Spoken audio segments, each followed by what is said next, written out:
Hello, good evening, everyone. Welcome back to English with Aisha Siddiqui. We are doing the second year BA students portion of semester 3. I have already discussed the semester 3 portion, what chapters are going to come, their authors, what topics are going to come, and which are important as well. For the ones who have not seen it, you all can go back to the channel and see my previous videos. Now, we have done the first part of the first chapter, that is phonetics and phonology. I would like to show you all. I'm referring to this book, Linguistic and Introduction. So we are going to have an introduction in this book of how we are going to speak our English language, our communication, such as how we are going to pronounce the words perfectly in English. So phonetics is just how we are going to pronounce and the movement of our lips when we are speaking. So I have already done the introduction part in the previous videos, and I'm moving forward to all other, like such as places of articulation, manner of articulation in this video.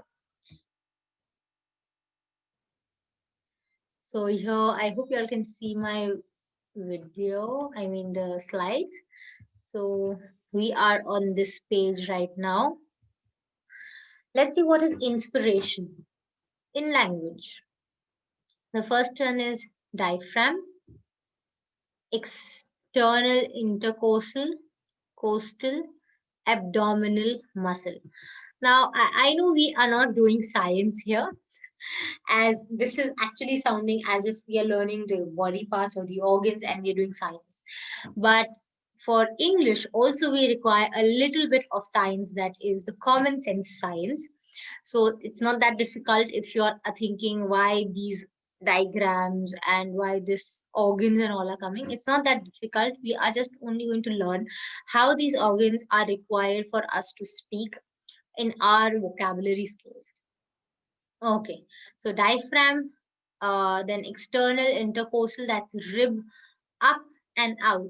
How we, when we talk, some of the words brings a rib up, and then when we exhale it and we bring the rib down, right? Then abdominal muscle, some words when the muscles contract and some expand while speaking. So let's see. Non-uniform tissue movement, multi-mass model. You can see here the movement in the picture, and then the upper and the lower parts of the vocal cords do not move as one. So if you see our vocal cords over here, they do not move as one when we speak. They move up and down. The lower part of the vocal cord, vocal folds, moves first. So there are two. The lower one moves first, followed by the upper one. Then it goes up like that, just like you do balle balle. Sorry, that's in a lighter note. Just as you can see the heartbeats going up, down, up, down. So the lower one moves up, and then the upper one goes up, and it goes in a formation. Now let's see convergent. Lower further apart than upper. It goes a little further up. The lower one goes a little more higher. The upper one does not go that higher. It goes down. So it's just like the heartbeats that are shown on that scale or on the screen when you go to the hospital. Okay. Now you can see in this picture, I know it is a little scary, but here they have shown the soft palate on from where we speak. The upper part of our mouth, pharynx, larynx, then the taste ones, the tongue where we can taste, from that we speak. Yes. So the vacus, the superior laryngeal, then the recurrent laryngeal nerve from where the sound comes, and all of these parts are required when we are talking. So these are the parts that are required for our speech sounding. Then transverse pulls arytenoid towards each other. That is, the vocal sound actually contracts when we speak and expands when we actually little louder, we shout or something.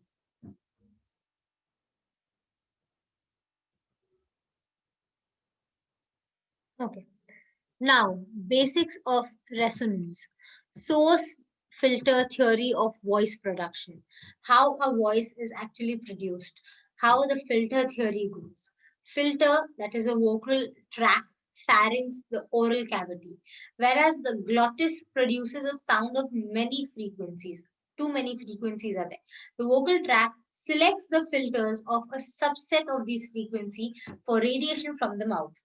That means, see, when we, for like in short, I'll tell you, we take photographs, right? When we go out with friends and families, we take photographs. So we click so many photographs. But when we are putting it on Instagram or Facebook or uh, any social media, right, to show that we have gone here with family or friends and we've enjoyed. So we do not put all of them that we have clicked, right? So many are there. We find the best one and then we put it online on the social media. And sometimes people even edit the best one to make it more beautiful, right? I hope natural is the best thing that we're putting, but still we edit. Maybe the cam, because of the light or something on that place, it has not come that proper. For some reason, we have to edit it, bring a little more brightness and all, and then we upload it on social media. So what we do, we, from so many, we select few and then we filter it and then we put it, right? Similarly, the glottis does the same thing. When the sound is produced, the vocal tract is the thing that selects the photos, that means not the photos, that selects the best voice that has come out from the lungs. Okay, that the vocal tract has selected the voice, the best filter is put over there, and then the radiations from the lower part of the body goes up to the mouth and then it has come out. We don't even realize all this function going on in our body. Right now, the function is going on in my body as I speak, but I cannot even realize all these functions. For this, we should actually be thankful to God that is so complicated. Our body is so complicated with all these things.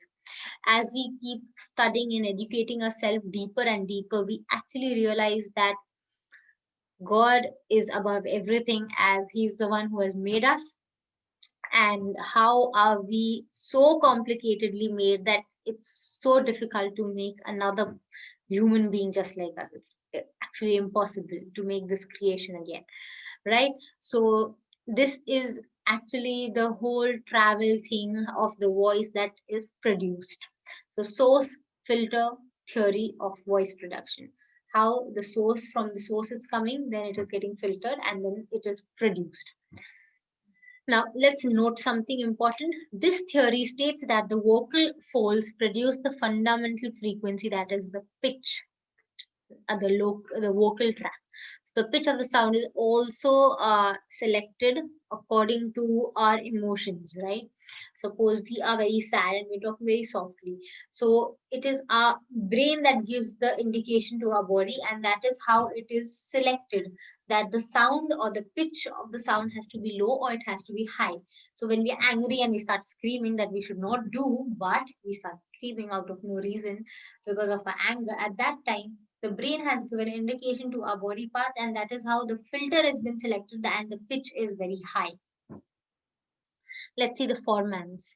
As local tract lengthens, when it goes very high, the formant frequency decreases. Okay, shortening leads to an increase in formant frequency.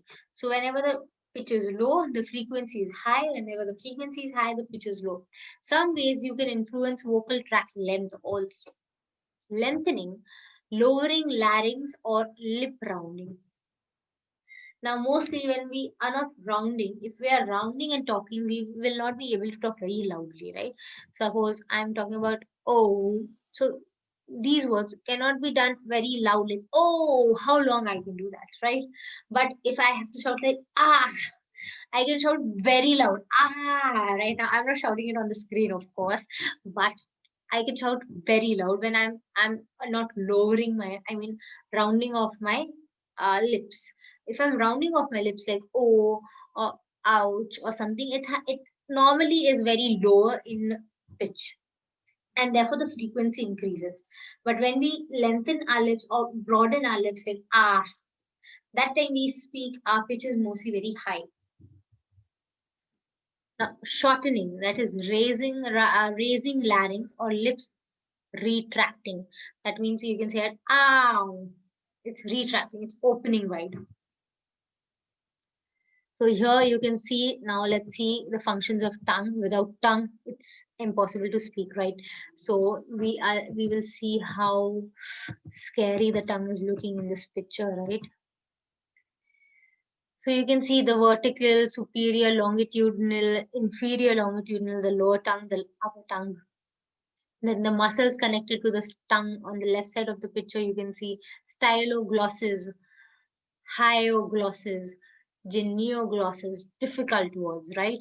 Palatoglosses. That is really difficult words, and these are the words of the muscle that connects the tongue. Then transverse, superior, longitudinal, inferior, the lower and the upper tongue. And when we are touching the lips to the tongue and talking like that, left, left, like these things. So how it is produced, all that. Hypoglossal, motor only. The motor means the back joint of the lip, of the tongue. All these are required uh, for our production of sound. Then these are the organs of Vicus that are required while speaking. So you can see all are circled in the diagram as well. Superior laryngeal, then larynx, pharynx, soft palate, that is the upper side, gag. These are the parts required for the production of sound. Now the lowering ones. These are all the lowering ones. Now in all the facial. Whenever we speak, there is a specific expression on our face, right? It automatically comes on our face. If I'm not speaking, how will I be? Just reactionless, right? But because I'm speaking, I am having all different reactions of my face as well as my hand keeps moving, my body keeps moving, right? So we cannot be with a very stable reaction and talk like that. How can I just talk like that, right? The person who's going to listen to me will not understand because I am not moving, my expressions are still and steady, and it's just looking, I'm talking baseless, right? But if there are few expressions on my face, definitely the person in front of us who's listening to us will have a deeper understanding what we are trying to say. If I'm angry, my face expression while talking itself, if even though I'm not increasing my volume, with my face expression I can show that anger while talking. If I'm sad, even though I am not screaming and shouting and all, but my face expression itself starts showing that I am sad or angry or whatever. So facial expressions also have a lot to do with speech, like facial expressions such as forehead. So we keep on moving. You can, like so many people. Now I do not have those lines on my forehead, but there are many people who actually have those lines when they talk. So they keep on doing that, and that lines occur, and that lines actually show you that tense look, right? So I am a very happy to go person and not that angry, you can say. I'm not that very often I get very angry or something. So I specifically do not have any tense face looks on my face. So yeah, the thing is, sometimes people have those tense look face with those lines like that, or sometimes like this, showing a little bit of anger, what are you doing, right? All these things, so that your forehead is showing as you're talking, even your forehead expressions are showing. Then even the blink, right? We keep on blinking when we talk, and it's not wink, it is blink. Many people get confused with these two things. So when we keep on talking, we keep on blinking. Of course, it comes naturally, and if we try to do it unnatural, it looks very weird. If I'm keeping on talking like that, or if I'm not even blinking at once, I will not look like a human. I'll look like a robot, right? So blinking your eye is really necessary when you talk. All these things are also necessary for your personality development. I will tell you on how. Because if you want to speak properly, right, and you want a proper impact on the person who you're talking to, you should have all these expressions. If you are going to talk in the best ever language with the best words, but you are not having body movements, you are not having face expressions, you are not having those blinking of your eyes or something, you will not be able to convey what the person is saying, because you will not look like a human. You will look like a robot talking, right? Like that, like that, like that, like a robot talking without any expression, without any uh, blinking of eyes and all. So you will just look like a robot. And of course, people will not listen to a robotic talk. People will like to listen when they can connect to you, a human feeling. If I say, I love to eat pani puri, everyone will get connected, right? Almost people who love pani puri will get connected, right? Yeah, she likes pani puri. Even I love pani puri. Yeah, there are so many people who love pani puri. That is called a connection when you talk, right? And there are many more topics where we can connect, not only pani puri, but there are many more topics, right? So when you're talking, it's very necessary that you have a connection with the audience or the people or the person you're talking to. To have that connection, that human connection, you need to have those human expressions and look, and those posture that shows that I am willing to contribute something. If you are willing to learn something from me, yes, I will give it to you.